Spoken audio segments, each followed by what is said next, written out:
What's up, guys and gals, and welcome back to the Nerd Castle. Today in the world of indie games, we're going to be taking a look at the PC version of Gloomgrave. I say the PC version because I found out, I had recorded an episode on this, but I decided to re-record it because there was a bunch of information I became privy to after doing the previous episode while I was doing kind of research for the outro thoughts on whether or not the game was worth your time, and I felt like it warranted an entire re-record. Now, none of that is your problem, but I figured I would just, throw it on out there that Gloomgrave is the PC version of an Android roguelike that's been out for I don't really know how long, but it's releasing onto the Steam platform in the next couple of days along with an iOS version. So I figured, since I enjoyed the game for 2 hours before I figured out that information, I would continue to do a video on it. Normally I don't cover mobile ports ever. I'm just not a big fan of mobile gaming, but in the case of Gloomgrave, I'm actually kind of excited that I can download it for my iPhone in the next couple days, because this is exactly the kind of game that I was looking for, on my phone, where it's actually a full, contiguous roguelike on your phone that has all the accoutrements, all of the accompaniment, and everything else that you might want. I do think that it could use a little bit more depth and whatnot, but we'll talk about that later on in the video. So Gloomgrave, what is it? It's a first-person dungeon-crawling roguelike. So if you ever played Delver, it's kind of like that, but it uses a square grid and first-person perspective in order to move you around a dungeon. It's got a very slick, very polished art style that I think pops very, very aggressively. In fact, I think the game looks really good and really polished, which is why I actually had no clue that it was a mobile game being ported on over to the PC while I was playing the PC version. So that's a good thing. I actually, but some things about the UI and whatnot make sense in retrospect now, and we'll talk about those things as we play the game. For right now, we're going to play some Gloomgrave for about 25-30 minutes and see if it's something you wanted to add to your wish list or otherwise pass on. Down below in the description, there's going to be a number of links. There's going to be a link to the Steam version.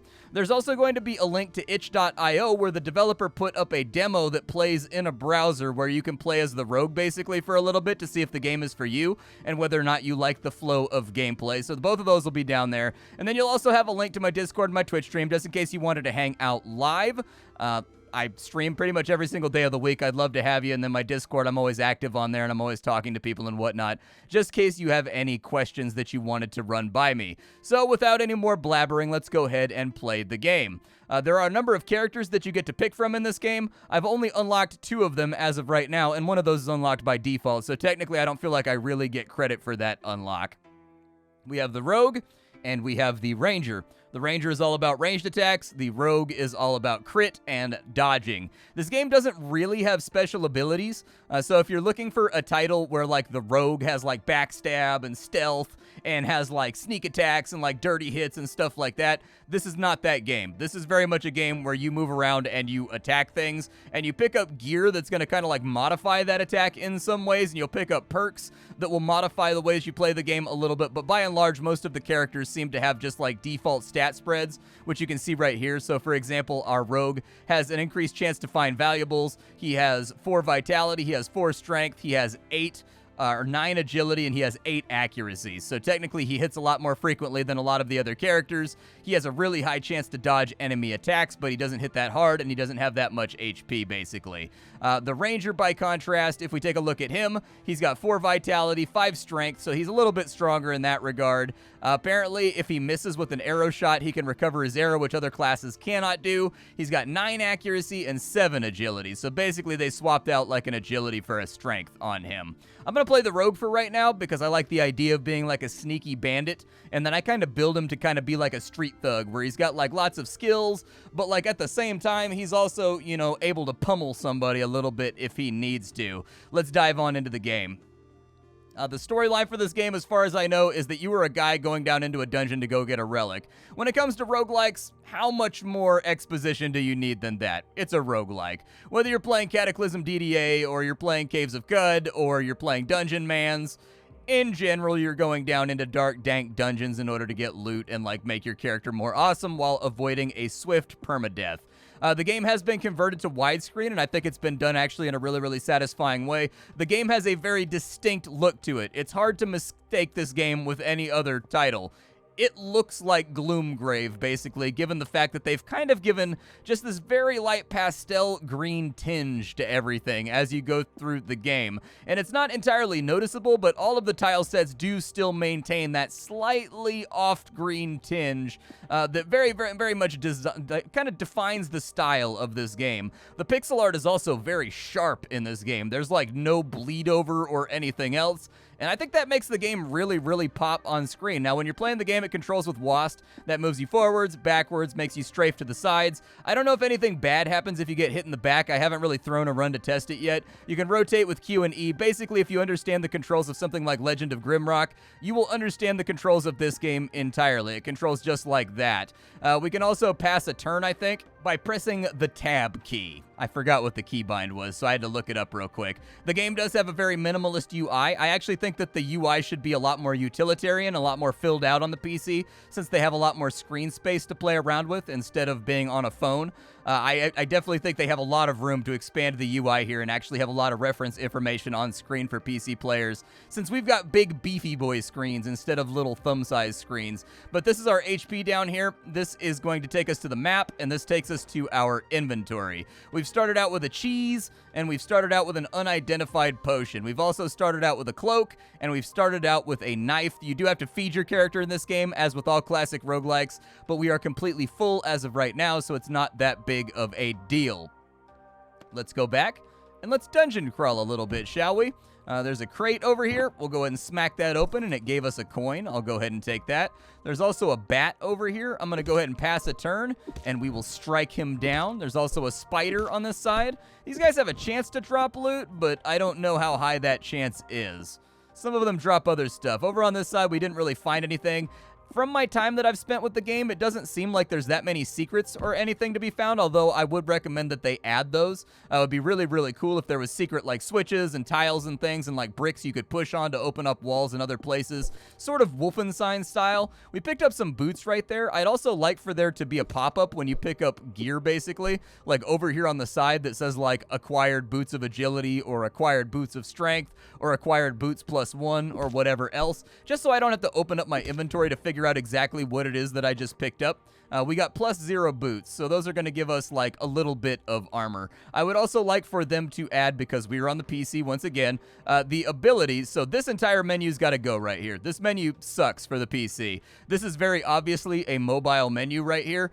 Make a new menu that takes up more space and has like 20 little squares, basically like a 5x4 grid, and then I can click and drag stuff over to the inventory slots, and then maybe put in like a little ragdoll up here that actually shows the gear that the character is wearing. So like when you put boots on him, he's got little boots. When you put a breastplate on him, the ragdoll has like a little breastplate. King's Field style, basically. But this menu right here, meh.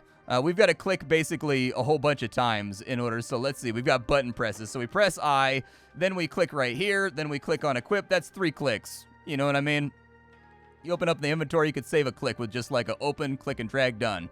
And so, you know me. I'm all about optimizing. The less clicks it takes the player to accomplish a task, the happier I am. Inside of here, we've also got our gold, our inventory space, we've got our stats. If you're curious about what the stats do, you can go to this menu right here, which actually I don't even think they need this menu. They could just take that menu and put it to a side and then have the ragdoll on the other side for showing off the equipment, and then they could just get rid of that entirely. You wouldn't even need that button right there. They've got so much empty screen space on the sides that I think that would actually be a really optimal way to do it, just me personally. But anyways, enough about the UI. We got 1 defense from the boots. We have a chance to absorb 1 damage whenever we take damage. We'll absorb 0 or we'll absorb 1. It says up to 1, so I assume that's how it works. If that is indeed how it works, what I'd like to see right here is it should say armor 0 to 1, basically. So we should know what the lower threshold is that the armor may block, as well as the upper threshold, basically, to be fully informed. And in fact, I think that all of that information could just be displayed on screen here. I would love to see an XP bar that's like above the health bar, and then how much gold we have, like over here with like a little picture of coins, and you know, stuff like that. And then all of my stats arranged on the side so that I know my damage, my defense. That way it's always on screen so that I can quickly reference it. Just my thoughts. Let's continue going through the dungeon. I'm going to treat this pot like it's my arch nemesis.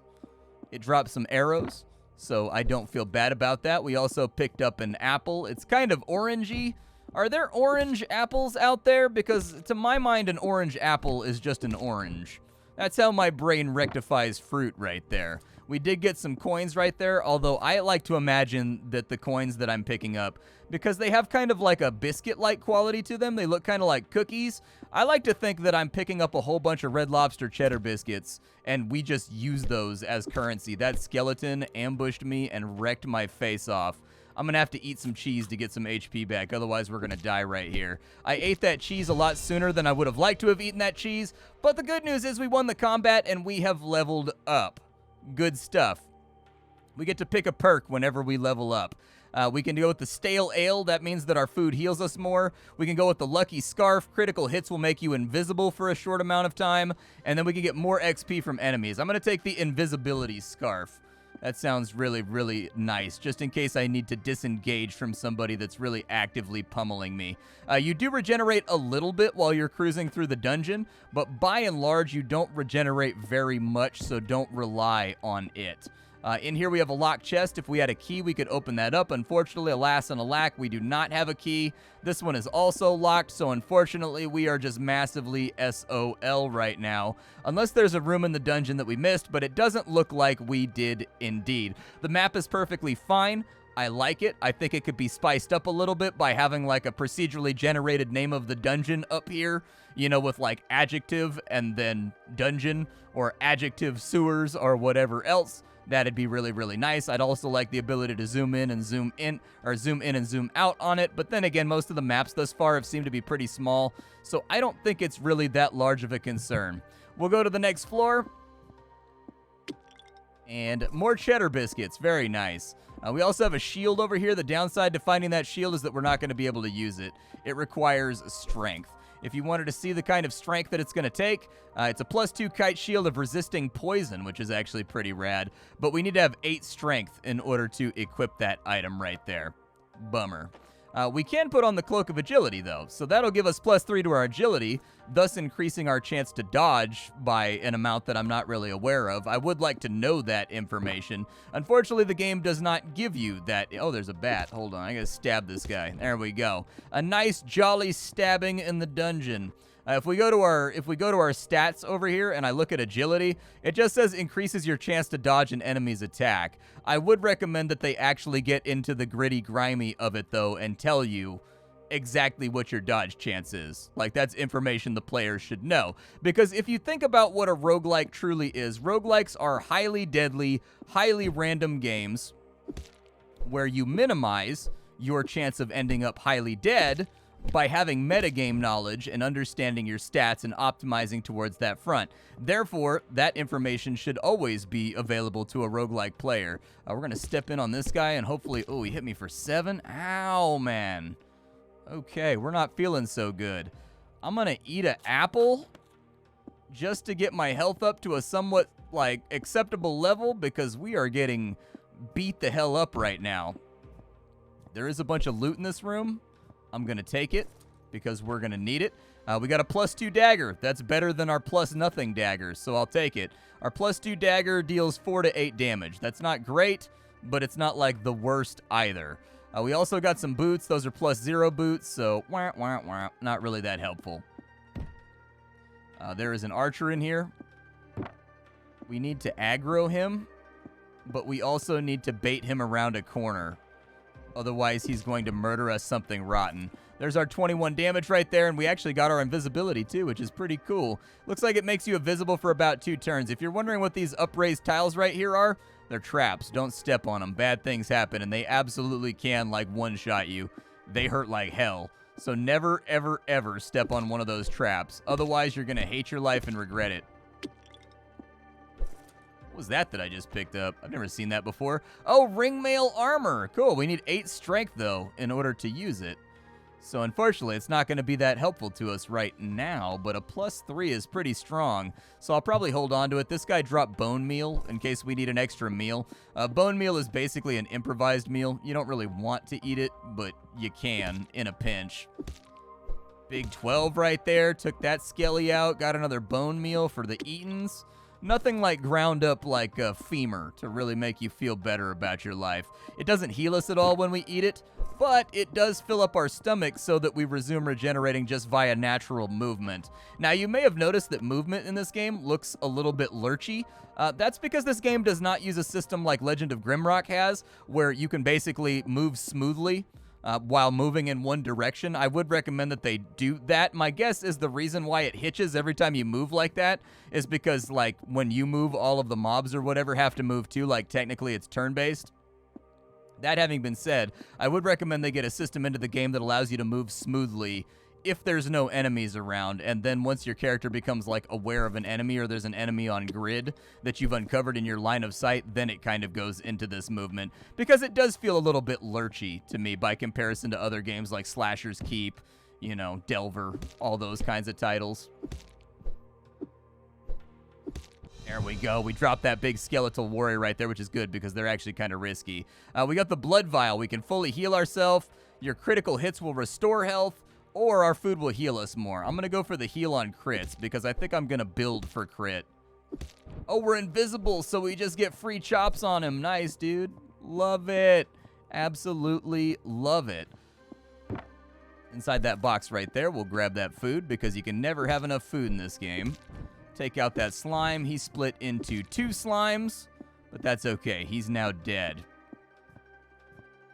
I think we've only got one door left to crack open. Let's go crackinate it. Door, thou hast been crackenated. Reveal to me thy treasures.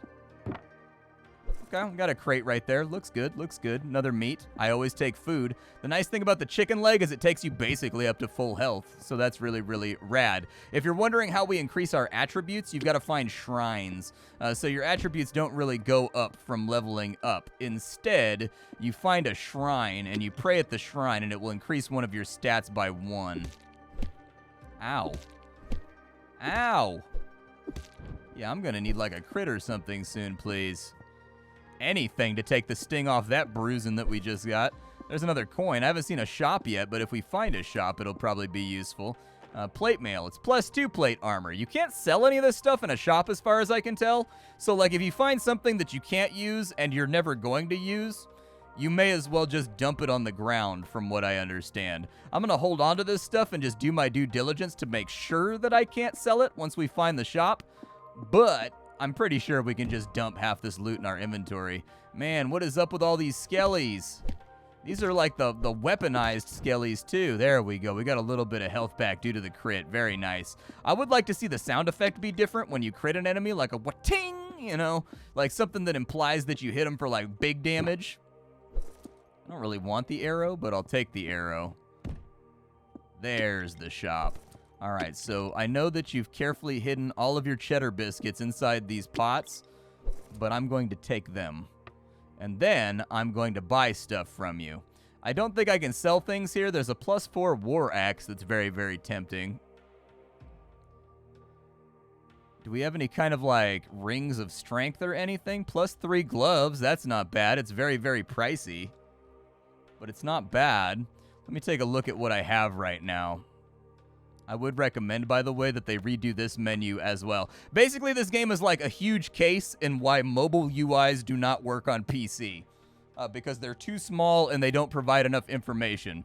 You could take this shop stock over here, and you could just kind of like slide it over, and then you could have the player's entire inventory over on this side so that I can mouse over each and everything that I have and basically check and compare and do things. The other problem with the shop that I noticed is if you click on something, it'll tell you it's 13 gold to buy a war axe. What the game does not tell you, if you're a new player, is that all of these items, they have stat caps. You have to have a certain amount of strength in order to wield a lot of this stuff. And it doesn't explicitly tell you how much strength you need to wield it until after you've bought it and you're sitting there holding the bag with an item you can't use.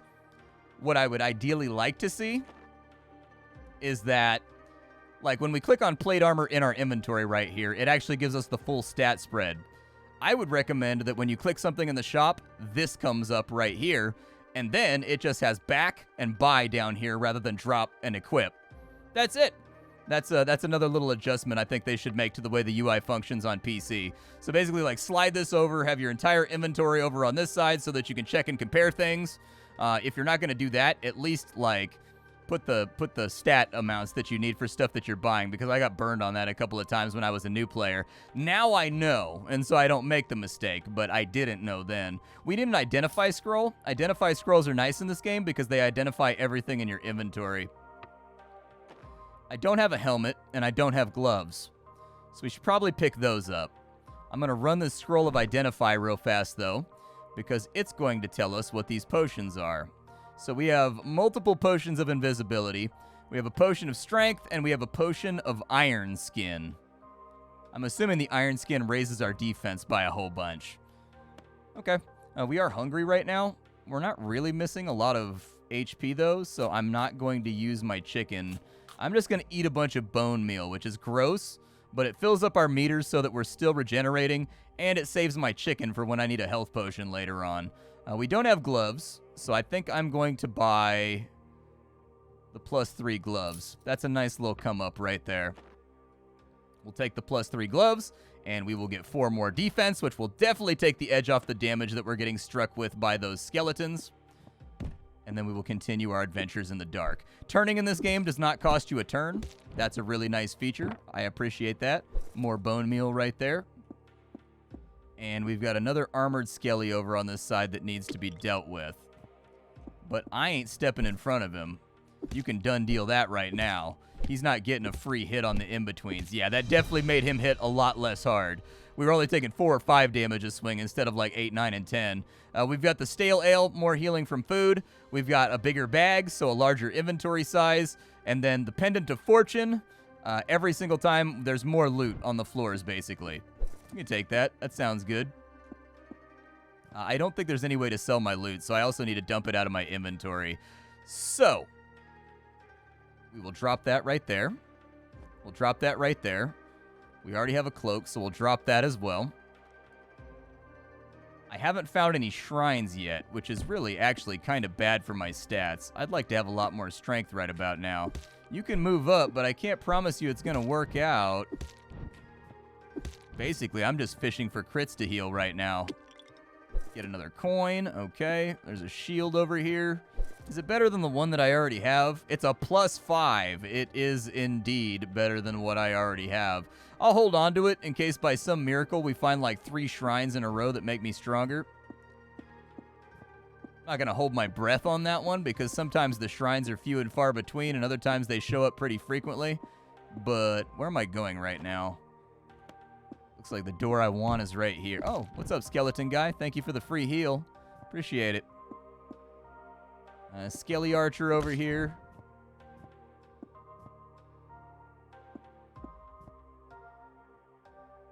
Did I step on that?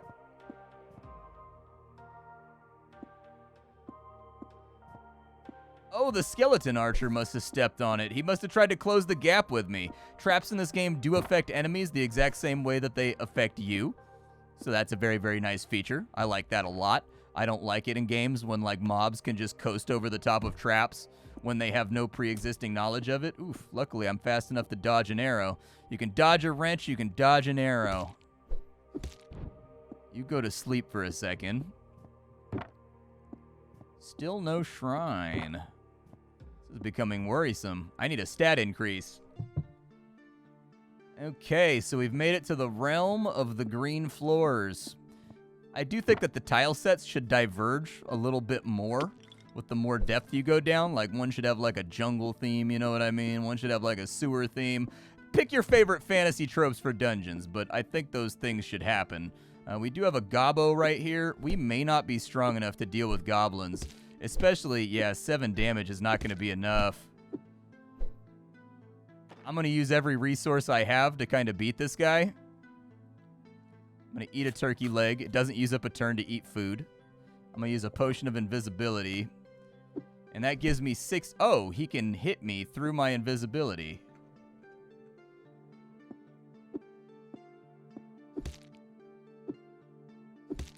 Well, maybe not. Maybe he had it, like, queued up or something. There we go. Goblins down. Good lord. We need to find better gear. This is not working out. Damage scaling, very, very important in this game. You want to have, like, a lot of damage. We've definitely reached the point where I'm losing fights. Normally by now you've got like a +5 or like a +6 weapon with like a lightning enchantment on it that deals like a ton of damage basically, and you're still like 1 to 2 to 3 shotting a lot of these goblins and things. As of right now though, we don't have that kind of luck. We haven't really gotten any shrines to increase our stats. We haven't really found a lot of great weapons. We have the +1 mace, but I don't know how it compares to our +2 dagger. I should probably look. There goes the last of our food. Either way, he's dead. That's nice. And we've got a tower shield right there. Some more cheddar biscuits in case we find a store around.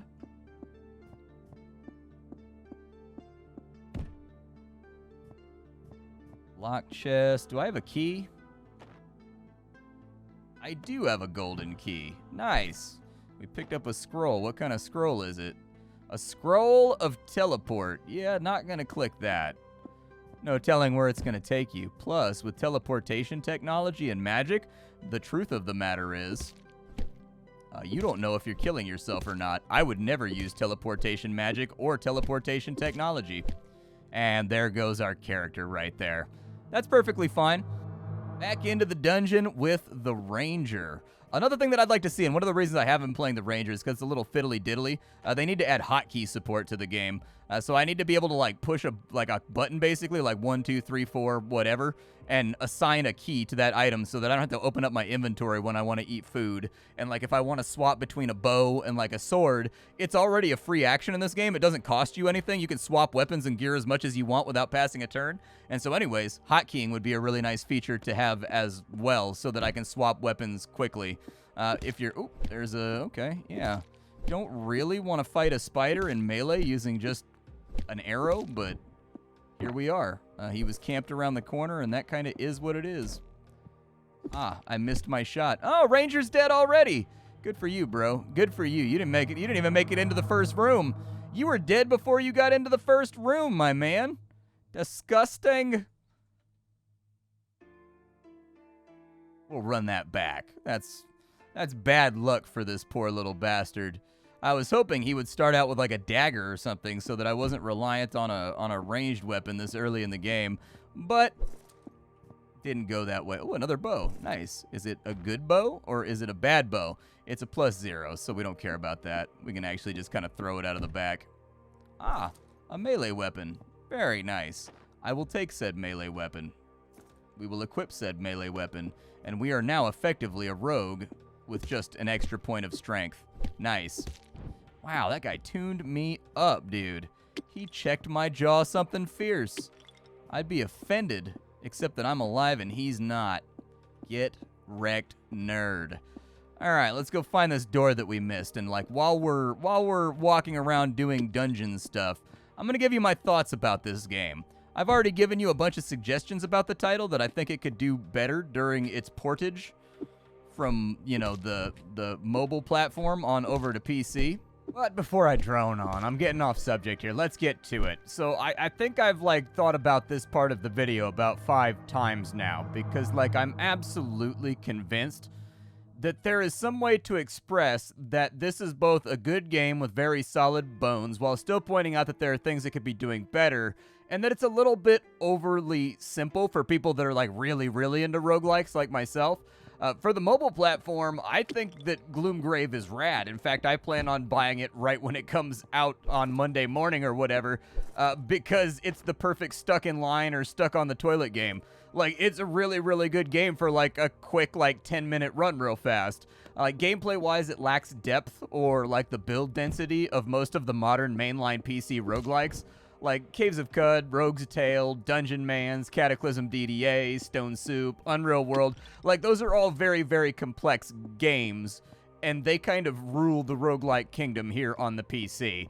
But as a suggestion, I do think that the game's UI needs a full overhaul for the PC platform, sort of like what the Treese brothers did with Star Traders Frontiers, or the developer of Shattered Pixel Dungeon did when he kind of ported it over to the PC. I just feel like Gloomgrave has way too much free screen real estate for them to have so many obviously mobile menus and nested menus rattling around in the PC version.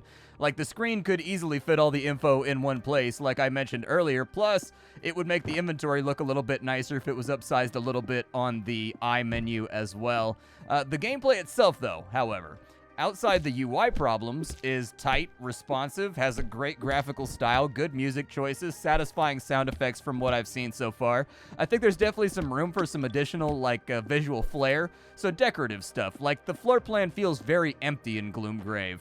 I'd like to see more decorative things in the rooms, and in fact, different room types and whatnot, too.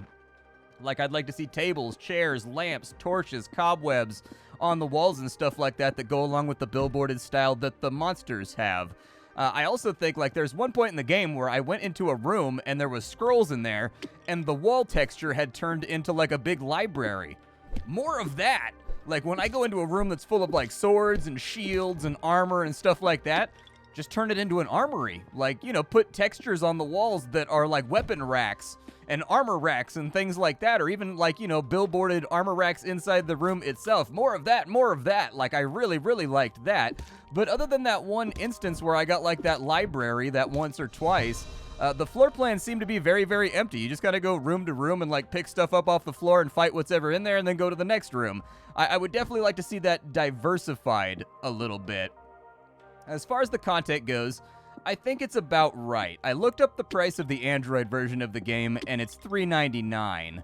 And so if the Android price is anything to go off of, I feel like the content is fine for, like, $3 to $4. Like, I try not to ask the world of $3 to $4 titles. I really try not to, because it comes across really entitled. Like, I wouldn't turn down more content inside this game, because I would love to see some of the ideas expanded upon and make the game a little bit more tactical, because as of right now, I actually think they've got a really smooth, really tactile, really good-feeling framework. Like, the game feels great to play, but at the $4 mark, I don't really want to go too nuts with, like, things the game should or should not do. That's a pretty low entry point financially. And so, like, I'll say this, it's not a tremendously deep or tactical roguelike, especially if, you know, you, like me, have played some of the complexity monsters that exist out there on the PC platform, like the games that I mentioned before, stuff like Cataclysm DDA, and, you know, things like Caves of Cud, where they are very, very crunchy, very deep games that never play the same way twice. However, I think on the PC platform, I would definitely recommend this game to somebody that had never played a roguelike before, along something like Sproggy would as a solid entry point, just so they don't feel intimidated and run screaming out of the room as you try to explain the finer points of Unreal World to them. And so I do think that there is room out there for simple roguelikes. I personally probably would buy this on my phone, and I'm planning on doing it. I would like to see more content added to this, because I think this is fertile soil. Like, if I was treating this like a first alpha, basically, like a pitch, effectively, I'd be like, yeah, this is pretty good. Like, we just gotta work on more graphical accompaniment to really make the dungeon feel unique, and then more items, and more perks, and more monsters.